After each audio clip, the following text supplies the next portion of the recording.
जय मसीह की, praise the Lord. आज फिर से हम आपको इस सुबह ऑनलाइन मिनिस्ट्री में हम आपको स्वागत करते हैं। हम परमेश्वर पिता को हम धन्यवाद देते हैं आज के सुंदर दिन परमेश्वर ने हमें दिया। और आज विशेष करके हम परमेश्वर के वचन से कुछ चीज़ें हम सीखने जा रहे हैं। जैसे कि इन दिनों में हम कलीसियाओं में और ऑनलाइन मिनिस्ट्री के द्वारा हम लोग विशेष करके प्रेरित के पुस्तकों से हम लोग प्रचार कर रहे हैं। और आज का जो विषय वस्तु है, मैं प्रेरित की पुस्तक का 3 अध्याय 1 से लेकर 26 पद तक आज हम लोग कुछ बातें जो परमेश्वर के वचन से है वहाँ से हम सीखने के लिए कोशिश करेंगे। जैसे कि आप सभी को मालूम है कि हम लोगों ने पहले भी बताया, जो प्रेरित का पुस्तक है ये एक ऐसा पुस्तक है जिसमें परमेश्वर ने अपने कार्यों को प्रकट जीवित रूप से वहाँ पे प्रकट किया है। और मंडली और परमेश्वर का वचन जो बाइबल है उसका एक केंद्र बिंदु बन जाता है। तो ये यहाँ से पुराने नियम और नया नियम के मंडली का जो भी कार्य करने का तरीका था, परमेश्वर ने संपूर्ण रूप से उसको बदल चुका था। इसीलिए हम इस समय प्रेरित की पुस्तक को पढ़ना और उसके बातों को अच्छी तरीके से जानना बहुत ज़रूरी है, क्योंकि वहाँ पे परमेश्वर की शक्ति और सामर्थ को परमेश्वर ने प्रकट किया है। प्रभु यीशु के मृत्यु के बाद जब उनका पुनरुत्थान हुआ और जब उन्होंने अपने चेलों को अधिकार देना शुरू किया, जब उन्होंने उनका चेलों को अधिकार दिया और उसके बाद सेवकाई प्रभु ने शुरू किया है, चेलाओं को प्रभु ने अपने सेवकाई को शुरू किया। और जब हम प्रेरित के पुस्तक में विशेष करके पतरस के पुस्तक में जब हम सेवा के विषय में हम देख रहे हैं, यहाँ पे इन बातों को हमको यही मालूम होता है कि पतरस किस तरह से प्रभु के कार्य को इतना महान रूप से कर पा रहा था। हम लोग के हफ्ते में भी देखा कि परमेश्वर ने पतरस के द्वारा किस तरह से कार्य किया पेंतिकोस्त के दिन के बाद। और आज जब हम परमेश्वर के वचन को हम यहाँ पे देखेंगे, प्रेरित 3 अध्याय 1 से लेकर 26 पद तक, तो यहाँ पे विशेष करके परमेश्वर का काम का पतरस ने क्या किया है, प्रदर्शन किया है। उन्होंने उसका प्रमाण किया है वहाँ पे, उन्होंने उस सबूत और जाहिर किया है कि लोगों के बीच में किस तरह से उन्होंने सिर्फ प्रचार ही नहीं किया, लेकिन शक्ति और सामर्थ्य के कार्य के द्वारा लोगों का उन लोगों का विश्वास को जीतने के लिए पतरस ने सहायता किया, तो पतरस ने शुरू किया। और जब हम यहाँ पे इस घोषणा के विषय में हम जब देखते हैं, जब पतरस ने घोषणा किया पूरे विश्वास के साथ, जब उन्होंने घोषणा किया और जब उसने सामर्थ के कामों को दर्शाया, तो बहुत सारे लोग प्रभु में खींचे चले आए। जब 3 अध्याय में आप वहाँ पे देखेंगे, वहाँ पे एक जन्म से एक लंगड़ा वहाँ पे होता है, जो उसके परिवार क्या करता है, हर सुबह जन्म से जो लंगड़ा है वो लड़का को मंदिर के समीप रख देता है, मंदिर के सामने रख देता है। और क्या करता है, वो हमेशा लोगों से मंदिर में आने वाले लोगों से क्या करता है, वो भीख मांग के खाता है। तो इसी तरीक़ा से उसका जीवन चल रहा था। उसी समय इसी दौरान पतरस और यूहन्ना प्रार्थना के लिए उन लोग वहाँ पे जा रहे थे, मंदिर पे जा रहे थे। उसी समय उन लोगों ने भी उसको देखा, और जब उन लोगों को देखा तो पतरस और यूहन्ना ने वहाँ पे ऐसा कहा, चांदी और सोना तो मेरे पास ही नहीं, पर जो मेरे पास है वो तुझे देता हूँ। यीशु मसीह नासरी के नाम से चल फिर। आमीन। पतरस और यूहन्ना ने इस तरह से कहा, और उसका दाहिना हाथ पकड़ के उसे उठाया, और तुरंत उसके पाँव और टखनों में बल आ गया। वो उछल कर खड़ा हो गया और चलने फिरने लगा, और चलता और कूदता और परमेश्वर की स्तुति करता हुआ उनके साथ मंदिर में गया। मैं इस तरह से पतरस के द्वारा परमेश्वर का आश्चर्य कर्म वहाँ पे प्रस्तुत होता है, और लोग उसको देखकर आश्चर्य होते हैं कि किस तरह से पतरस इस कार्य को कर पा रहे हैं, उसको कार्य को प्रकट कर पा रहे हैं। तो जब उन लोगों ने उस कार्य को देखने के बाद पतरस ने वहाँ पे अपना प्रचार करना उन्होंने शुरू किया। उन्होंने इस तरह से प्रचार किया, उन्होंने कहा, अब्राहम और इसहाक और याकूब के परमेश्वर, हमारे बाप दादों के परमेश्वर ने अपने सेवक यीशु की महिमा की, जिसे तुमने पकड़वा दिया। जब पिलातुस ने उसे छोड़ देने का विचार किया, तब तुमने उसके सामने उसका इनकार किया। तुमने उस पवित्र और धर्मी का इनकार किया और विनती की कि एक हत्यारे को तुम्हारे लिए छोड़ दिया जाए, और तुमने जीवन के कर्ता को मार डाला, जिस परमेश्वर ने मरे हुए में से जिलाया। और इस बात के हम गवाह हैं, और उसी के नाम ने, उस विश्वास के द्वारा जो उसके नाम पर है, इस मनुष्य को जिसे तुम देखते हो और जानते भी है कि सामर्थ्य भी है, उसी विश्वास ने जो उसके द्वारा है, इसकी तुम सबके सामने बिल्कुल भला चंगा कर दिया है। अब हे भाइयों, मैं जानता हूँ कि यह काम तुमने अनज्ञता में किया है, और वैसा ही तुम्हारे सरदारों ने भी किया। मैं जब वहाँ पे पतरुस प्रचार करता है, वहाँ पे कहता है किस तरह से देखा आप लोगों ने परमेश्वर के शक्ति और सामर्थ्य वहाँ पे प्रदान किया गया है, और ये उन्होंने कहा ये हमारे ओर से नहीं था, ये तो परमेश्वर का क्या है, शक्ति को उन्होंने वहाँ पे प्रकट किया है। और वो परमेश्वर, जिस परमेश्वर को आप ही लोगों ने जो कलवरी क्रूस में उनको मारा था, लेकिन वो परमेश्वर अभी जिंदा है। जिंदा हो कलवरी क्रूस से, वो जब सूली पर डाला गया, सूली में से जब उनको कब्र में रखा गया, उस कब्र में से जिंदा हम उसका गवाही, और उस गवाही का कार्य को वो शक्ति और सामर्थ के साथ वहाँ पे प्रदान करा था। और उन्होंने कहा आप लोगों ने जो भी किया, ये आप लोगों के लिए शायद आप लोगों के लिए ये आप लोग उस चीज़ से अनजान थे, लेकिन फिर भी परमेश्वर आपको यहाँ पे ऐसा कहता है 18 पद में, इसलिए परंतु जिन बातों की परमेश्वर ने सब भविष्यवक्ताओं के मुख से पहले ही बता दिया था कि उसका मसीही दुख उठाएगा, उसने इस रीति से पूरे किया। इसलिए मन फिराओ और लौट आओ कि तुम्हारे पाप मिटाए जाए, जिससे प्रभु की सम्मुख से बड़ी शांति के दिन आए। और वो यीशु को भी भेजे जो तुम्हारे लिए पहले ही से मसीही ठहराया गया है। उन लोगों ने कहा कि अभी मौका है कि आप परमेश्वर प्रभु यीशु मसीह को विश्वास कीजिए कि आप लोगों ने जो किया वो अनजान में था, लेकिन अभी प्रभु आप लोगों को उस सारे गलतियों को, अपराधों को क्षमा करना चाहता है। प्रभु यीशु इस तरह से उन लोगों को प्रभु यीशु के बारे में पत्रुस इस तरह से घोषणा करता है। वही पत्रुस जिसने प्रभु यीशु को मृत्यु के मुंह में उन्होंने इनकार किया था। उन्होंने कहा था कि मैं यीशु को नहीं पहचानता, लेकिन पवित्र आत्मा के सामर्थ आने के बाद पत्रुस वो शक्ति और सामर्थ्य के रूप से परमेश्वर के कार्य को प्रदर्शन करने लगा। फिर में आप जब देखेंगे, यहाँ पे लिखा है, जैसा कि मूसा ने कहा, प्रभु परमेश्वर तुम्हारे भाइयों में से तुम्हारे लिए मुझसा एक भविष्यवक्ता उठाएगा, जो कुछ वो तुमसे कहे उसकी सुनना। हमें सुनना बहुत ज़रूरी है परमेश्वर के वचनों को। इन दिनों में हमें परमेश्वर के वचन को सुनना, परमेश्वर लोगों को सुनना बहुत ज़रूरी है। 23 पद, परंतु प्रत्येक मनुष्य जो उस भविष्यवक्ता को न सुने, लोगों में से नष्ट किया जाएगा। यहाँ पे परमेश्वर का वचन सीधे रूप से कहता है, अगर हम परमेश्वर का वचन नहीं सुनेंगे तो हम नष्ट हो जाएंगे, बाहरी रूप से भी और अनंत काल के लिए भी हम नष्ट हो सकते हैं।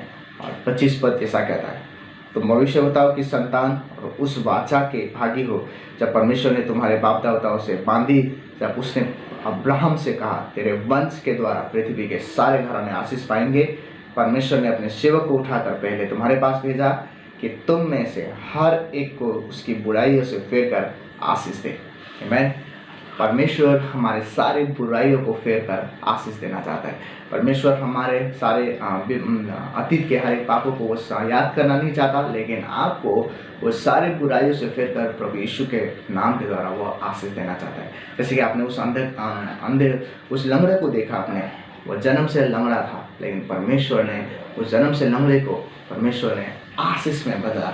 और जब वो आशीष से बदल गया, वो सीधा कहीं नहीं गया, सीधा परमेश्वर के मंदिर में चला गया, परमेश्वर की आराधना करने गया। प्रिय लोग, जब हम सचमुच परमेश्वर को कार्य को हम देखते हैं, हम परमेश्वर की महिमा को वर्णन किया बिना हम नहीं रह सकते। इसीलिए यहाँ पे हम देखते हैं 2-3 चीज़ हम यहाँ पे आज हम सीखने के लिए कोशिश करेंगे। वो है, सबसे पहले पत्रुस ने जो किया, पत्रुस ने जो बोला उसको उसने प्रदर्शन किया, उसको उस सबूत के द्वारा दिखाया, और उसके बाद लोग उसकी बातों को विश्वास करने लगे। इसलिए प्रिय लोग, आज जो हम कहते हैं और वो हमें अपने जीवन से करके दिखाना बहुत ज़रूरी है, क्योंकि परमेश्वर का वचन कहता है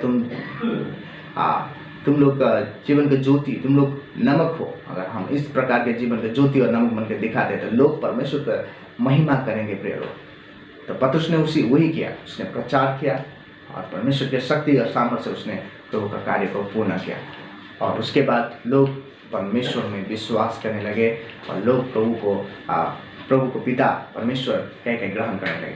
और दूसरी बात जब हम देखते हैं वहाँ पे हमें ऐसा मिलता है कि वहाँ पे जो ज़रूरत था, जब पतरस और यूहन्ना मंदिर की ओर जा रहे थे प्रार्थना करने के लिए, तो उन लोगों ने वहाँ के जो ज़रूरत था उस ज़रूरत के चीज़ों को उन्होंने समझ लिया। उसको मालूम हुआ कि जब वो आराधना प्रार्थना करने जा रहे थे वहाँ पर उन्होंने देखा कि वहाँ पे एक क्या है, एक जन्म से एक लंगड़ा है और उस लंगड़े को खाली ना भीख नहीं लेकिन उसको जीवन चाहिए, जो जीवन प्रभु यीशु देना चाहता है। प्रभु यीशु यूहन्ना 10:10 में कहता है, मैं ऐसा जीवन तुम्हें देना चाहता हूँ जो जीवन बहुतायत के रूप से हो। आमीन। और वो जीवन हम सभी के लिए। और पतरस और यूहन्ना ने वही किया। वहाँ पे जाके वो मंदिर में जा रहे थे आराधना प्रार्थना करने के लिए, लेकिन उन्होंने लोगों के ज़रूरतों को पूरा अनदेखा नहीं किया। उन्होंने गया और उनसे बातें की और उन्होंने कहा, हमारे पास कुछ नहीं है। हाँ प्रिय लोग, हमारे पास कुछ भी नहीं है। परमेश्वर के कार्य को करने के लिए हमारे पास कुछ शक्ति, कुछ सामर्थ्य हमारे पास ऐसा नहीं है, लेकिन परमेश्वर हमें इस आशीष से हमें भरा है। परमेश्वर ने कहा, जिस विश्वास से अगर तुम जो कुछ भी मांगोगे मैं वो तुम्हारे लिए कर दूंगा। अगर हम विश्वास से हम प्रार्थना करते हैं, विश्वास से हम मांगते हैं, परमेश्वर हमें देता है। हमारे पास ऐसा कुछ भी चीज़ नहीं जिससे हम परमेश्वर के महान और सामर्थ्य काम कर सकें, लेकिन हमारे पास जो विश्वास है उस विश्वास को लेकर हम प्रभु के कार्य को हम कर सकते हैं। आमीन। और उसको करने के लिए आपको जीवन में साहस होना बहुत जरूरी है। आमीन। अगर आपके पास वो साहस है तो परमेश्वर जरूर आपको आगे कार्य में आशीष देगा। और वो साहस क्या है? जैसे कि हम देखते हैं बहुत सारे कार्य को करने के लिए हमारे जीवन में बहुत सारे ऐसे कार्य को करने के लिए हमारे जीवन में साहस होना बहुत ज़रूरी है।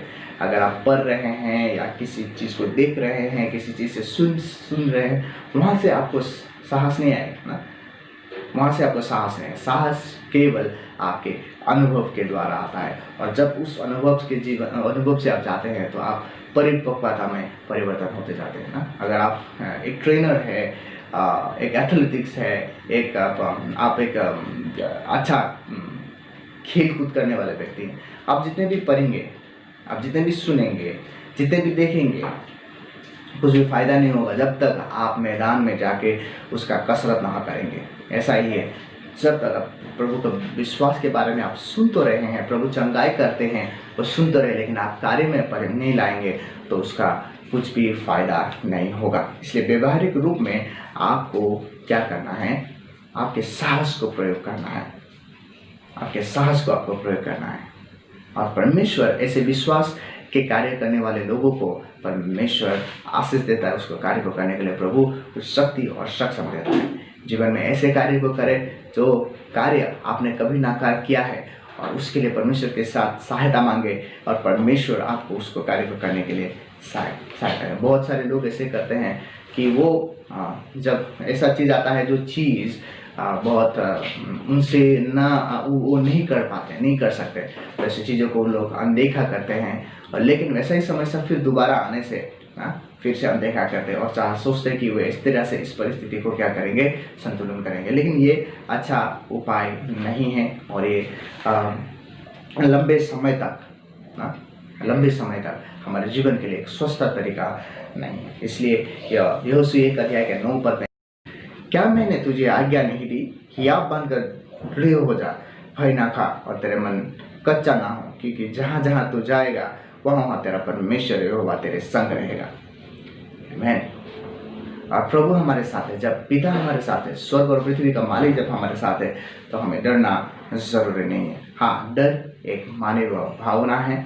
जब हमने पाप किया है तो हमारे अंदर वो डर आता है। जब हमारे पास डर आता है तो हम अपने आप को असुरक्षित हम सोचते हैं और हम उस चीज़ों को नियंत्रण नहीं कर पाएंगे। उसका डर हमारे जीवन में रहता है। लेकिन जब परमेश्वर ने आपको उस शक्ति और सामर्थ्य से भरने के लिए चाहे, वो पवित्र आत्मा का वरदान आपको देता है, उस डर से जीतने के लिए परमेश्वर आपको सहायता करता है। आमीन। इसलिए जब भी अभी प्रभु का कार्य को आप करने के लिए चाह रहे हैं विश्वासी लोग, साहस के साथ हमें प्रयोग करना है। जब हम प्रभु के साथ हम उस कार्य को हम करेंगे तो हम जरूर निश्चय हम सफल हो पाएंगे। आमीन। और जब वहाँ पे कुछ लोग थे, जब हम मंदिर के वहाँ पे देख रहे थे, कुछ लोग थे, उन लोगों के जीवन में एक ही दृष्टिकोण था कि वो लोग सोचते थे जो परिस्थिति है, जैसा परिस्थिति है उसी का साथ जीना है, उसमें कुछ भी परिवर्तन नहीं आ सकता। ये एक मानवीय सोच, मानवीय धारणा है। लेकिन लोगों ने क्या किया? हाँ, उन्होंने अच्छा ही किया। देखने में से ठीक ही था कि उन लोगों ने क्या किया, हमेशा उस लंगड़ा को उठाकर मंदिर में लेके जाते थे। लेकिन ऐसा कार्य हमें करना है जो दूसरे में से परे है, करना है जो कभी ना किया हो। मैं प्रभु हमें शक्ति और सामर्थ्य रूप से प्रयोग करना चाहता है प्रिय लोग। इसलिए पतरुस ने जब प्रचार किया, जिसने शक्ति का प्रदर्शन किया, लोगों ने प्रभु यीशु को विश्वास करने लगा। मैं तो क्यों ना हम परमेश्वर के समीप जब हम आ रहे हैं, हमें ये जानना बहुत ज़रूरी है, हम निरंतर प्रार्थना में लगे रहना बहुत ज़रूरी है। क्योंकि आपको मालूम है, वहाँ पे जब आप पतरुस के उस प्रेरित के उस पुस्तक में आप पहला जब आप देखेंगे, वहाँ पे 3 अध्याय के 1 पद में एक महत्वपूर्ण चीज़ वहाँ पे लिखा है कि पतरुस और यूहन्ना तीसरे पहर प्रार्थना के समय मंदिर में जा रहा था। उन लोग जो चीज़ में विश्वास करता था वो चीज़ लगातार कर रहे थे। हमें प्रार्थना करते रहना जरूरी है, क्योंकि शक्ति और सामर्थ्य काम करने के लिए हमारे पास कुछ भी नहीं, ये तो परमेश्वर की ओर से। इसलिए वो सिर्फ प्रार्थना के द्वारा ही हो सकता है प्रिय लोग। और दूसरा चीज़ है कि हमें जब हम एक विश्वासी के जीवन जी रहे हैं, हम लोगों की ज़रूरतों को अनदेखा नहीं कर सकते। तीसरा चीज़ हम वहाँ पे देखते हैं कि हमें अपने साहस को प्रयोग करना है, यानी कि प्रभु के कार्य का सामर्थ्य कार्य करने के लिए हमें साहस का जरूरत होता है। इन 3 चीज़ों को जब हम करते हैं तो परमेश्वर की जो कार्य है उसके प्रदर्शन हम कर पाते हैं और लोग उसके द्वारा प्रभु की महिमा करते हैं। मैं आशा करता हूँ आज के वचन से आपने बहुत आशीष पाया है। लगातार प्रभु में बने रहे और प्रभु के कार्य को इस संसार में बढ़ाते रहे। यीशु मसीह के नाम से हम सब आपको आशीष कह रहे हैं। जय मसीह की। Praise the Lord.